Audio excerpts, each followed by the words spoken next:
Jerome Seymour Bruner was born on October 1, 1915 to Polish immigrant parents Herman and Rose Gluckman Bruner. He was born blind and did not achieve sight until after 2 cataract operations while he was still an infant. He attended public schools, graduating from high schools in 1933 and entered EDUC University where he majored in psychology, earning the AB degree in 1937. Bruner then pursued graduate study at Harvard University, receiving the MA in 1939 and the PhD in 1941. He made outstanding contributions to the study of perception, cognition, and education. He taught in universities in both the United States and England and was the author of many articles and books in the field of psychology and education. What is constructivism? Constructivism is basically a theory based on observation and scientific study about how people learn. It says that people construct their own understanding and knowledge of the world through experiencing things and reflecting on those experiences. It sees learning as a dynamic process in which learners construct new ideas or concepts under current or past knowledge and in response to the instructional situations. Jerome Bruner gave us important concepts in the development of representations, the spiral curriculum, and discovery learning.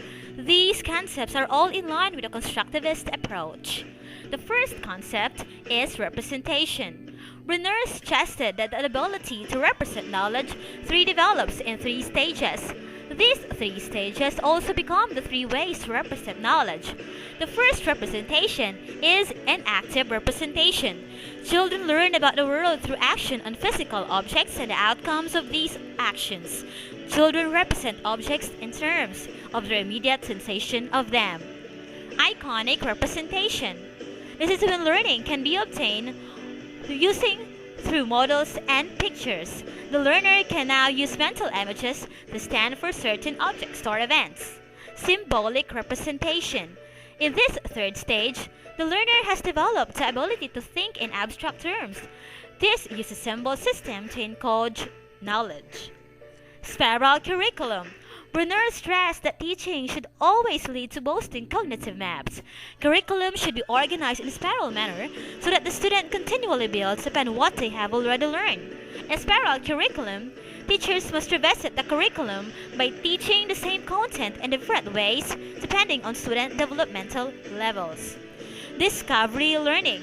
Discovery learning refers to obtaining knowledge for oneself. Teacher plans and arranges activities in such a way that students search, manipulate, explore, and investigate. Bruner also states that a theory of instruction should address 4 major aspects. The first aspect is predisposition to learn. He introduced the ideas of readiness for learning. Bruner believed that any subject could be taught at any stage of development in a way that fits the child's cognitive abilities. The second aspect is structure of knowledge.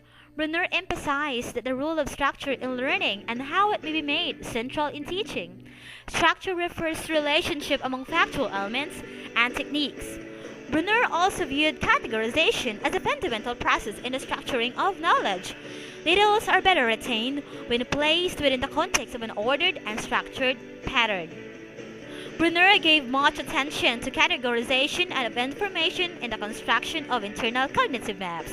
He believed that perception, conceptualization, learning, decision-making, and making inferences all involve categorization.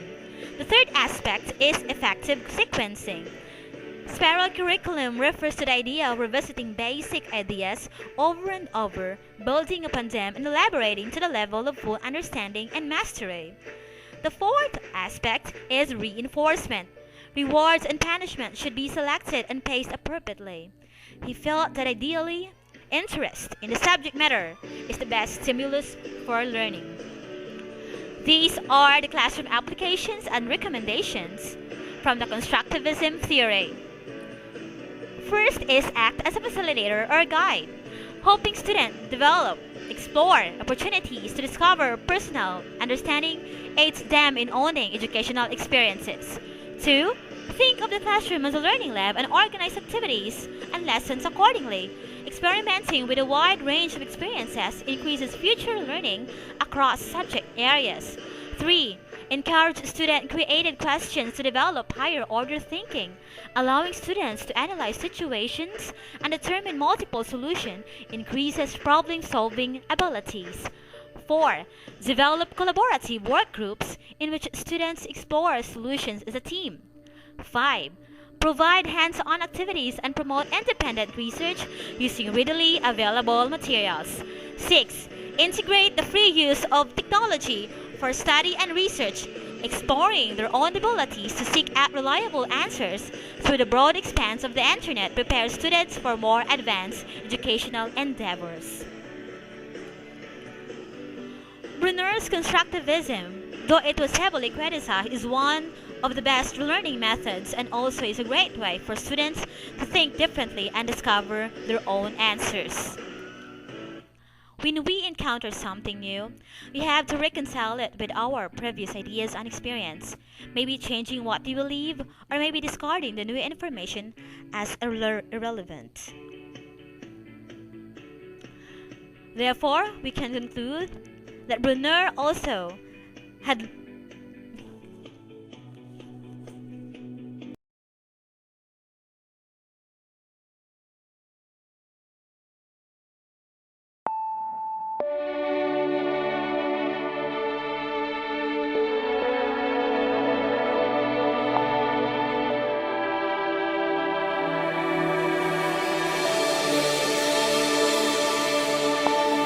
Who am I that you are mindful of me, that you hear me when I call? And is it true that you are thinking of me, how you love me? It's amazing.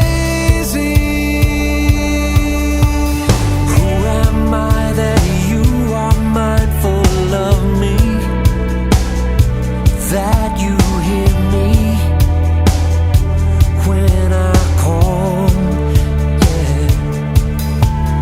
Is it true that you are thinking of me,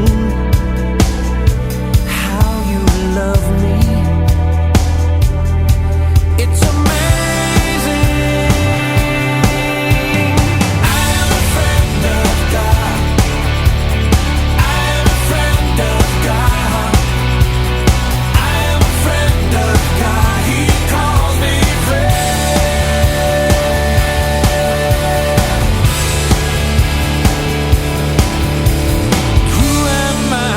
You are mindful